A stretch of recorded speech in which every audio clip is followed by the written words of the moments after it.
If not, Ms. Tachover, we have you, and we have two gentlemen at the table. I'm not sure who they are. If they would please identify themselves. Thank you. Is it okay that I'm sitting here, or shall I sit? Oh, no, you're good. Turn it on. Are you okay? Can you hear me? Okay, hi. So thank you for everyone for having me today. My name is Dafna Tachover, and I'm the founder of an organization called We Are the Evidence. We are an organization that represents the many adults and unfortunately many children who have become very sick from wireless technology radiation. And with me here today I have Professor Paul Heroux. Professor Heroux is a physicist and a toxicologist. He used to work for the industry on the health effects of electromagnetic fields and radiation until he understood the harms associated with this technology. Then he expanded his medical knowledge and became a toxicologist, and now he's a professor in the medical school of McGill University in Canada, teaching courses about the health effects of electromagnetic fields and radiation. To my left here is Dr. James Zarbron. Dr. James Zarbron is actually a doctor in the state of Michigan. And after he heard that I'm here, he contacted me because he has seen an epidemic of sickness in his clinic from wireless technology radiation. And the funny thing is that, you know, while people are getting sick, they go to a doctor. Unfortunately, what's really going on now, doctors like Dr. Zarbron actually refer them back to engineers because they have to go to their home and disable the wireless devices in order for these people to get better. And once these wireless devices are being disabled, they are getting better. And again, we're not talking about you know, a small group of people with some kind of odd responses, abnormal responses to this technology. Please remember, we are electric beings. Our brain is electric. Our nervous system is electric. Our heart is electric. Our cells communicate electrically. So the question is not how come this technology and radiation can affect us. The question is how can it not affect us? Now, I want to share with you a little bit how I started with this. So actually, I'm an attorney in New York and in Israel. And I actually have a telecommunication background. I was a telecommunication and computer officer in the Israeli army. I managed the computer and telecommunication center of the Israeli operations center and headquarters. So wireless technology was my profession. I was an early adopter and avid user of this technology until it made me sick. In 2009, I moved to Princeton. My ex-husband is an MD, he has a PhD in molecular biology, and he got a job at the university. I thought it's time to start a family. And I decided to start my own law practice, and very happily, I went to buy a new laptop. And weird things started to happen when I was getting that laptop. I started get tingling in my finger, tingling in my feet. My heart became uncomfortable. I ended up changing 5 laptops in 3 weeks, and with every laptop I was getting, I would get more and more symptoms. Then I could not suddenly use my cell phone. Every time I would use my cell phone, I get a very sharp pain in my brain. It became very clear that what's affecting me was the wireless radiation in these devices. So long story short, I basically became, within 6 months, completely dysfunctional. I could not be anywhere with wireless radiation, and that means everywhere. So I ended up living in my car, and I can assure you, living in my car was never on my life plan. And I divorced my ex-husband, and I understood that in order to get better, I have to remove myself from this environment. And I ended up living in the Catskills in an isolated cabin for 4 years, not knowing how I can get better and if I'll get better. Now, when something that you used to love so much can destroy your life to such an extent, you want to understand how come you never heard anything about it. The truth is, I did hear something about it. 6 months before I got sick, my ex-husband, who is a pretty smart guy, saw me on the cell phone all the time, and he said, Dafna, maybe you want to take breaks between calls. And I remember that scene, and I looked at him, and I was smiling. I said nothing, and I just thought in my head, worst case scenario, I get a brain tumor when I'm 70 or 80. Everything causes cancer. Now, I think everyone here had the same thought in their head at one time or another. But what the thing is, in that moment of time, I made a risk-benefit analysis. But the thing is, I made a risk-benefit analysis without actually knowing the risks. Now, as Senator Colbeck said, you know, it's your duty to protect the health and safety of the people of Michigan. So I do hope that before you're going to vote on this bill, you actually make a proper risk analysis. Now, they mentioned the economic benefits of this 5G bill, and I can show you that there are actually not too many of them. But if you're looking at economic benefit, I think we all should actually go and check what's the healthcare costs that we are carrying right now from this technology, from the adverse health effects of this technology. While the wireless industry is making tons of money, it is the state and the people who are paying for the healthcare costs.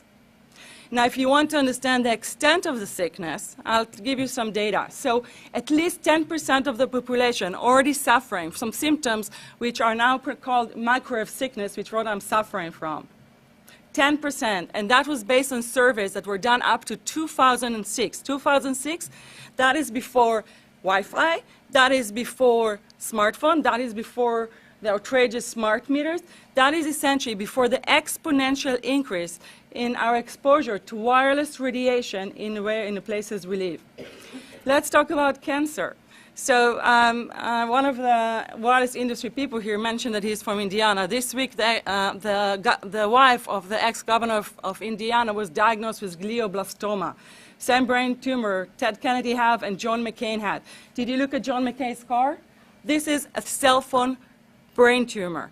LeBron James, one of our sports people, had a salivary gland tumor. That is another cell phone tumor. You didn't hear about it because immediately after that was discovered, he was paid by Samsung to become their spokesperson. Now, the 4 top diseases that kill our children, our young adults right now, are brain tumors, thyroid cancer, testis cancer, rectal cancer, everywhere we put our cell phones. Breast cancer. We suddenly have breast cancer in women who have no DNA predisposition to have breast tumor. And funny enough, they had a very odd distribution of their tumors. They usually resemble the shape of the cell phone, the way they used to put the cell phone in a bra. Reproductive harm. There is a significant decrease in the quality of sperm in male in the past 10 to 15 years. There are dozens and dozens of studies that show beyond any doubt what this radiation is doing to our sperm. Now, for example, there's a study from Israel. They took 106 male who 50% put the cell phone in a pocket, 50 did not.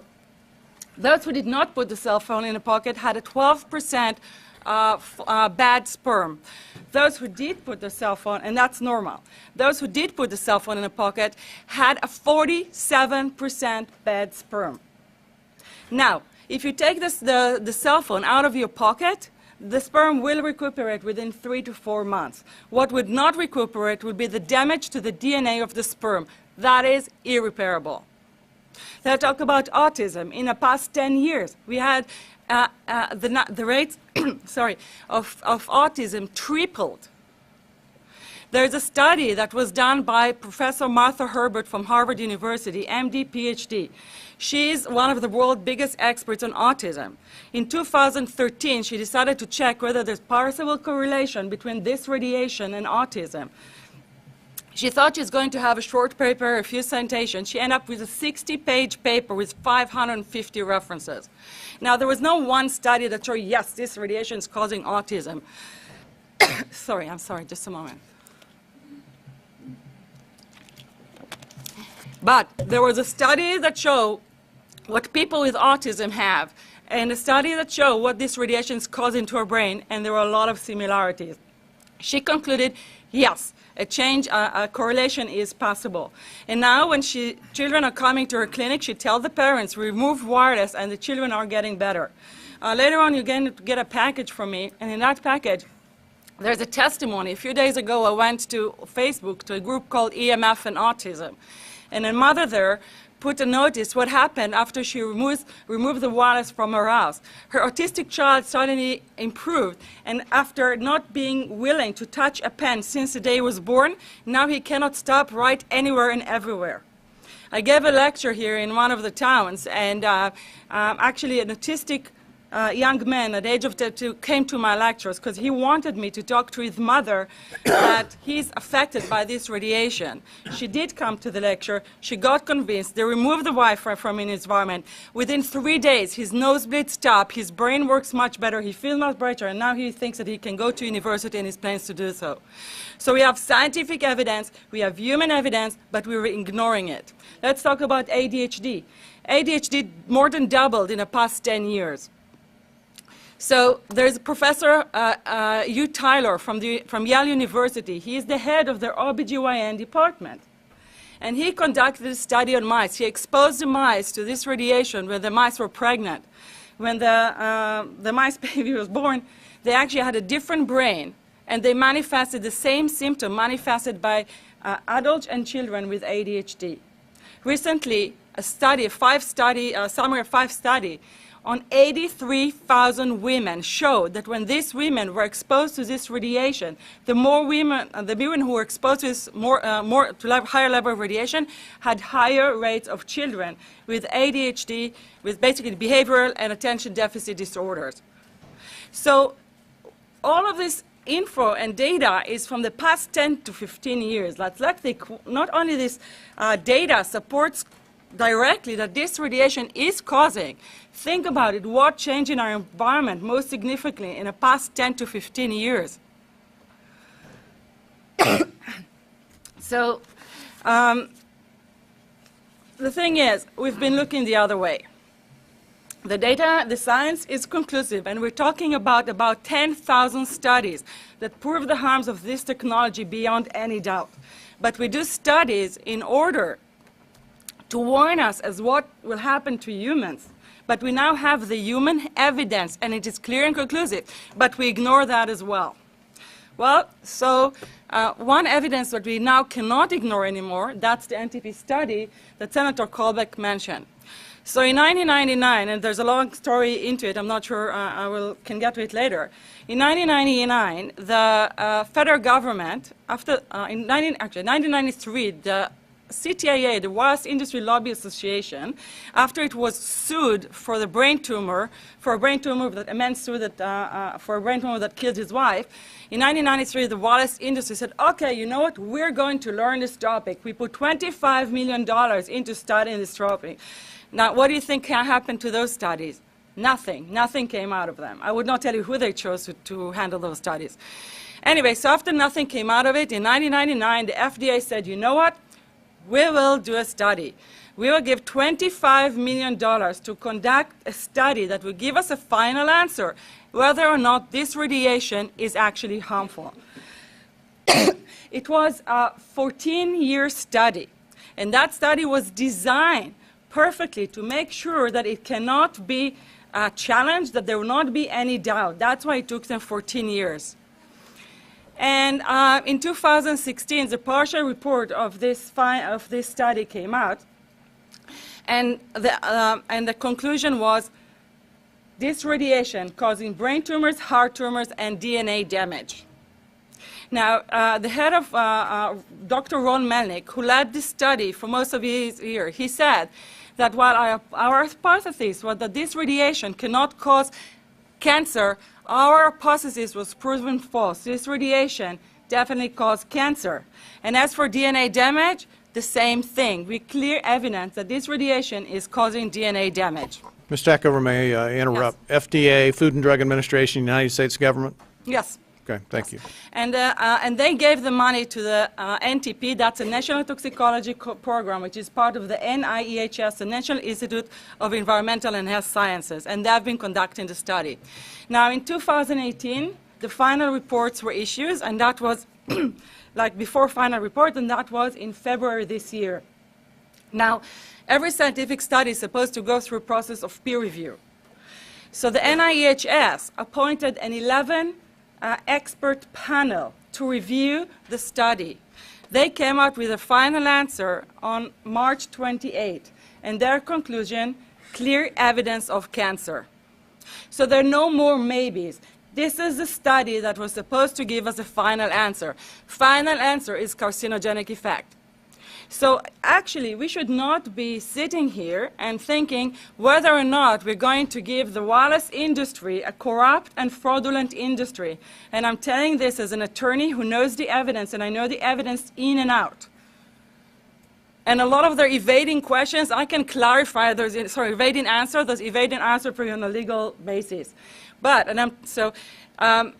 want to give this industry unlimited access to our public right-of-way to put cell towers that are going to be put in the same height of our second floor bedrooms. And if you look at this page that I asked to give you, I don't know if you have it, the second picture, that is show neurological problems associated with radiation from cell towers up to 400 meters. And you can clearly see that the closer you are to the cell tower, the higher of neurological problem you have. And these antennas will be put directly outside of your children's bedrooms. So we should not be sitting and thinking if you're going to give this industry unlimited access to our public rights of way. We should instead, when we finally admitted that cigarettes are causing cancer, we labeled cigarettes. Warning, we put warning on the cigarettes. We banned smoking from public areas. So this is really what we should be doing here. The legislator should pass legislation to protect the health of the people. So right now we should be sitting here and proposing legislation to warn the public, to inform the public, because this wireless industry has put billions and billions of dollars in the past 30 years to mislead the public as to the health effects and keep the public uninformed. So we should legislate the health effect. We should make sure every person in the state of Michigan know about this harm. All of those people who had smart meters, a LED smart meter, forced on them on their home should be informed that this radiation from those meters can cause them cancer and DNA damage. And they should have the right to demand the removal of those meters. We should remove Wi-Fi from schools, and I'll say a word about the Wi-Fi from schools. When I got sick and I learned that they're putting Wi-Fi in the schools in Israel, I was very sick at the time, but I could not tolerate the thought that children in the schools will become as sick as I have. And I had no way, I didn't know how I'll do it, but I decided to fight the Israeli government on this, because I did not want my nieces to become sick. And after a few months of correspondence, I submitted a Supreme Court case in Israel to ban the use of Wi-Fi in the schools and replace them with wired network. Now, I'm not against technology. I'm in favor of safe technologies. And let's make it clear. There are numerous ways to make this technology safer. The wireless industry knows that. For example, and I can explain, there's something called modulation. Modulation found to be the most harmful element of wireless technology. Now, instead of improving the modulation and making it safer, the wireless industry uses it to manipulate the science. When they conduct and fund science studies, they remove the modulation from the study. This is how they use the knowledge they have to continue and harm the public. So when we had a case in Israel, I had no doubt that we're going to find an epidemic of sickness, and we have, and we did. We showed over 206 children, and that was in just 6 schools that we checked. And we did not even check all the schools. The top 5 symptoms were headaches, nosebleeds, cognitive problem, exhaustion, and nausea. Cognitive problem, for example, numerous parents were getting calls from their teacher, even of gifted children. Suddenly the parents telling them that the children cannot follow up what's going on in a class. And I'm using this example a lot. I had a first grade girl who was just before starting school, they told her that she's actually advanced her age. One day she comes back from schools and tells her mother, "I'm stupid." And the mother asked, "Why are you stupid?" And she said, "Because I cannot understand what the teacher is talking about in the class." And then she said that she had a lot of tingling feeling she feels like an ant walking on her head. So, and again, I can tell you stories from now to tomorrow, including in the state of Michigan. And in the package that I left you, there's a story of a family, a father who is a truck driver from Michigan, testimony about how his 12-year-old daughter is extremely sick from wireless radiation. And they didn't know this for years. The moment they removed the Wi-Fi, this girl immediately improved. And a lot of our children are sick, and they're being misdiagnosed and mistreated because the wireless industry is keeping us and our doctors misinformed. Now, we cannot not make the comparison to what happened with the tobacco industry. Actually, the wireless industry has been following the tobacco industry and perfected it, and I'll talk about it in a second. They probably conducted what I believe to be the biggest fraud on the public ever conducted. And again, every word I'm saying, I'm willing and can prove. I'm an attorney. I would not say things I cannot prove, and there are tons of documents to prove everything I'm saying. Now, back to the schools. As a result of the case, in Israel, they put limitation of the use of Wi-Fi in the schools. And now, last year, actually, Cyprus banned Wi-Fi in schools completely. Now, in the US, the only state that conducted a review of the issue, that is Maryland. They have an advisory board appointed by the governor on the issue of health and safety of children. They conducted a hearing, a long hearing. They heard expert. I gave testimony. And as a result, in December 2000, I think it was 2016, they came out with a report that say Wi-Fi should not be used in school. We should put wired network. And we should limit the exposure of our children to this radiation. They had 4 doctors on the panel. This is when this data is being reviewed by professionals, the results are conclusive. The biggest review of the science of this topic was done by what's called the Bioinitiative report. That is a report prepared by 30 leading scientists and public health officials on this issue worldwide.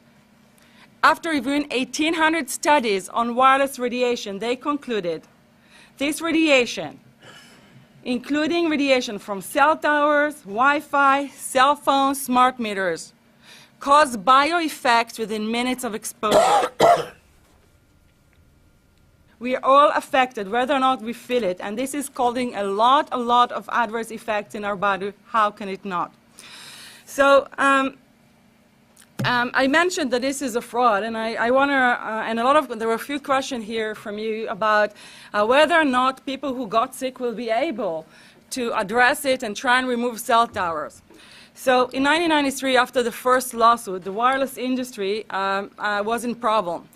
Because while we did not learn from what happened with the tobacco industry, one industry did learn, and that was the insurance industry. I'm sure that many of you do not know that the wireless industry is not insured. It is self-insured. Now, it is not insured because the insurance companies know that if they insure and if the harms are being proven, they're going to go bankrupt, just like has happened, almost happened with asbestos and tobacco. So the wireless industry has to make sure that it's not going to be sued. And it's created a brilliant legal infrastructure to make this happen. So you asked before about legislation. So I'll answer that. So in 1993, after this first lawsuit, they said, put money, $25 million, nothing came out of it. The other thing they did was they started to lobby to take the right to legislate the health effects from our health agencies, from the EPA and from the FDA, and give it to the FCC, because the FCC is a capture agency. And there's a 2015 report by Harvard University, and the whole chapter is dedicated to how the wireless industry is controlling the FCC. And there are numerous examples. For example, the previous chairman of the FCC is Tom Wheeler. He was the head of the Wireless Lobby Association for 14 years. Now, remember, Obama told us there would be no lobbyists in his administration, so he took the biggest lobby and put him as a head of the FCC. The current FCC chairman, that's Ajit Pai, Verizon attorney. And I can go on and on. The current CTIA, head of the CTIA, is the previous FCC commissioner. So they needed to transfer the... Dafna, yes. can I interrupt you? Yes. We've got some members who'd like to ask you questions in the middle of your testimony. Is that okay? Yes. First on the list, Representative Lefebvre. Can I have one second? I want to complete that question about how the legal issue was, is that okay? Go ahead, and Thank then you. let me know when you're ready for questions. What happened was in 1993, the FCC started a rulemaking to adopt the IEEE regulations on this issue. IEEE is an engineer association. Why is it that we adopt regulation of engineers who maybe know how to measure this radiation when it's passing a wall, but not when it's passing a body? All our health agencies objected it, saying that it makes no sense to adopt engineer association that they had not even one biomedical person on their team, and that they ignored all of those studies that shows adverse health effects from these levels of radiation. Then Section 704 was passed in 1996. That was a wireless industry lobbied legislation. This is how our rights in regards to health were taken away by the wireless industry. What this legislation did, it gave the power to regulate the health effects of wireless technology to the FCC. FCC is a spectrum auctioning agency. It's not a health agency. They don't even have one biomedical person on their team. But this is the agency that regulates this. And they adopted the IEEE guideline, despite, at the time, we had over 5,000 studies proving the harms of this technology. And then the other thing that Section 704 did, it actually took the power from the state to regulate location of cell towers based on health. And what does it mean? It means that if they want to put a cell tower in front of your home, you cannot go to a city council and say, hey, stop, I don't want it. I just heard in a lecture that there are 10,000 studies proving that it's harmful. I don't want it. My child is sick. They will tell you, stop. You're not allowed to mention this in the city council. Because Section 704 says that if you will, and if the application will be rejected, the city will be sued, can be sued by the wireless industry. And dozens of our municipalities have been sued for basically talking about health in those city council meetings against cell towers. This is a violation of First Right Amendment under the Constitution.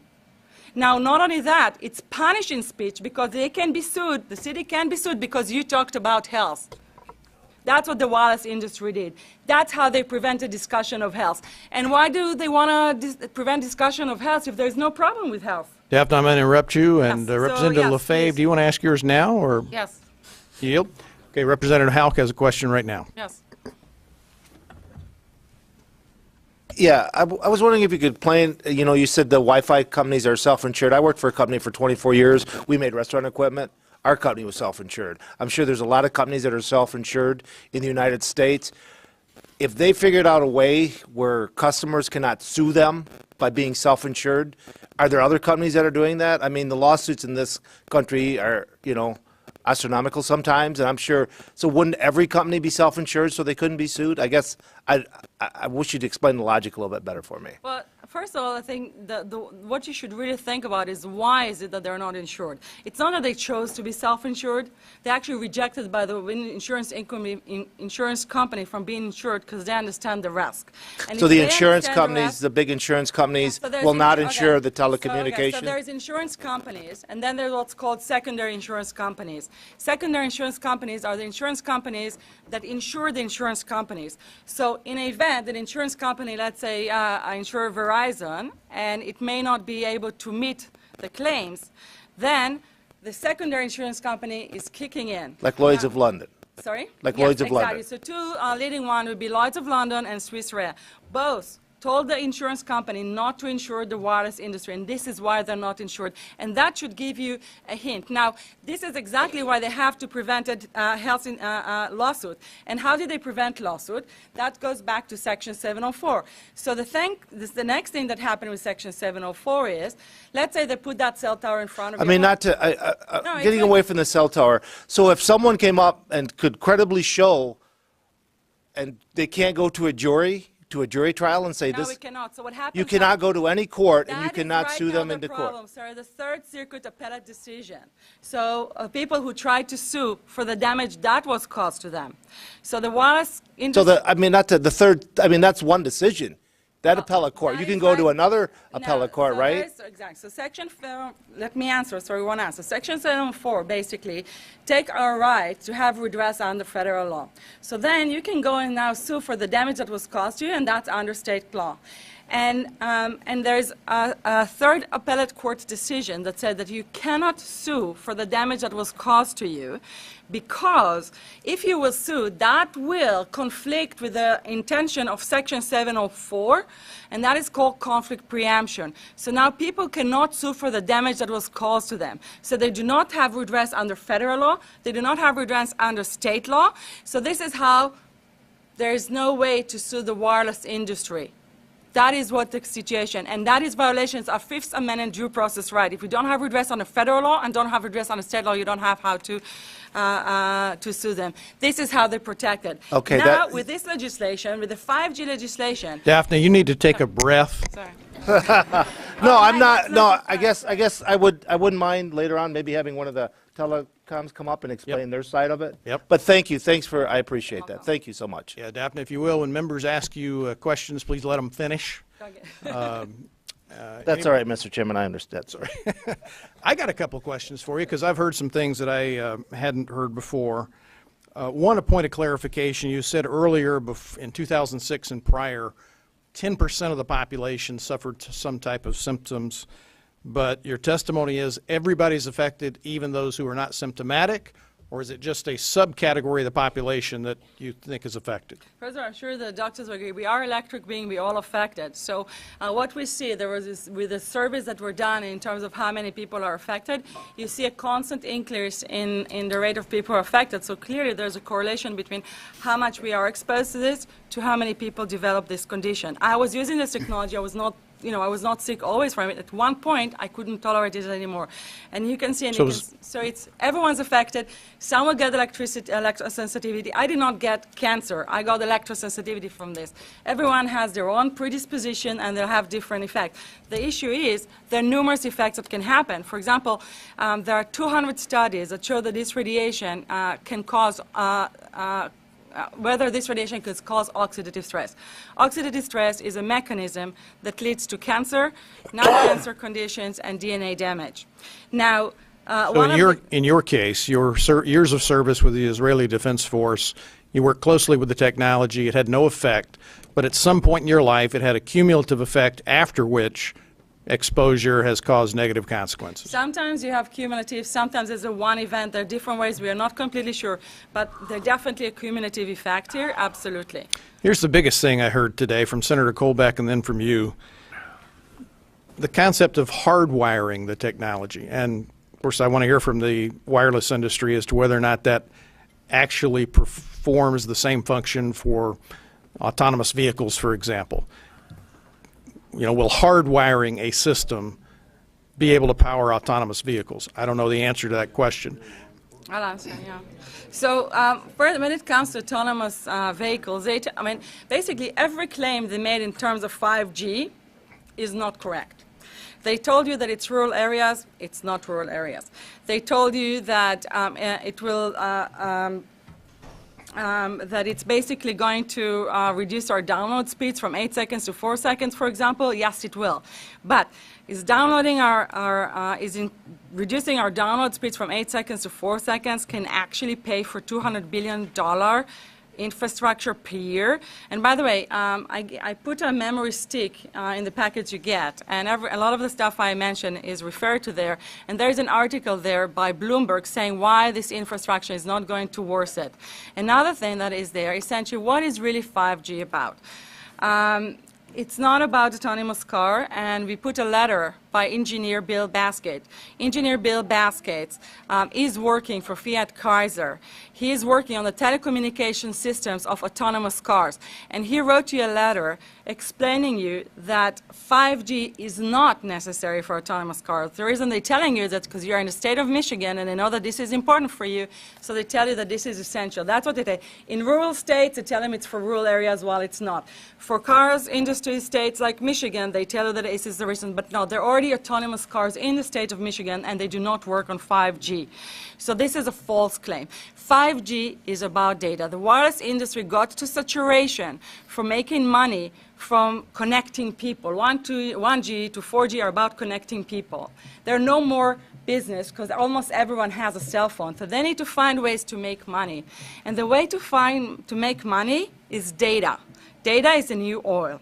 Why do they need those antennas everywhere? Because they're going to put, and there already are, antennas almost in every device and appliance in our house. They even have antennas in our baby diapers, send a message to the mother when the baby poops.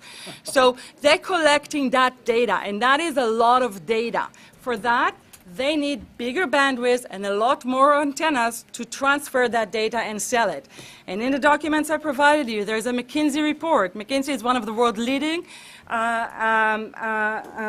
consultancy firms in the world. And they have a report that this data selling is an industry of between $4 to $11 trillion a year for the wireless industry. That is what 5G is about, selling our data, taking our data and sell it. That's why you need so many antennas in front of almost every home. So back to your question, autonomous cars, they need wireless technologies. They do not need 5G. A lot of them work on satellites and other technologies. But when it's come to autonomous cars, this is also another area where we need to start and work on safer technology. It's time we find safer solutions for wireless. For example, Wi-Fi. That is one more tolerable technology, and probably, is it completely safe? I don't know. Is it safer? Yes. But that is where we should put our investment, in developing safer technologies. And that is a whole beautiful way to make our economy grow. And the thing is, I think if we inform our public, for example, what the NTP study said and showed, and the public know how this is harmful, the public will reduce its usage of this technology, and the public will demand that safer technologies will be developed. And I've been, I came to Michigan, I was supposed to give 5 lectures when I came here. I ended up giving 20 lectures, because with every lecture, people got so convinced and wanted to educate their communities. And once they educated, so many people understand what's causing the sickness. And a lot of people started doing changes in their lifestyle, and they're calling me and telling me and thanking me. So if we would tell the public the truth, and the wireless industry made sure in the past 30 years to lie to the public, if we tell them the truth and inform the public, and the public has a right to be informed, then you will see that there will be a much growing demand for it. And if I may say, I think that if public really knew what the 5G is about and what this wireless technology is doing, the public will be here. Many, many people would say, do not vote for 5G. 5G is a power grab by the wireless industry. They already took our rights to object this technology based on health effect. Those big bills that they've been pushing every state in the country are very sophisticated legal documents that takes our rights to the public rights away. They want a 5G? Okay, let the municipalities and the people make decisions if they want it, how much they want it, if they want it in front of the homes. Don't let the wireless industry make the decision for them, and that's what that bill is about. Taking our rights to our public rights away. You can... Ms. Tachover, yeah. do you, let me ask you 2 questions. Number 1, what was the outcome of your lawsuit against the State of Israel? We lost the case, and I want to make sure. We won the first case in the terms that we proved the evidence. I can explain in details. We lost the case, but as a result, as I said, we forced the government, while in the case, to put limitations on the use of Wi-Fi. Wi-Fi is banned up to the age of 6. It's allowed 1 hour up to the 3rd grade, 1 to 2 hours up to the 6th grade. Wi-Fi has to be turned off at all other times. In the public schools of the State of Israel, okay. And do you want to allow time for testimony by Mr. Heroux and Dr. Zebram? I think Dr. Zauberman and Professor Heroux here to answer questions. If you have more scientific questions, Professor Heroux can be answering it. About the sickness in the state of Michigan, the Dr. Zauberman, he can absolutely answer to that. And I'm sure he has. I know when he talked to me, the stories are just heartbreaking, but also encouraging that once people removing wireless from their home, a lot of the health effects are disappearing.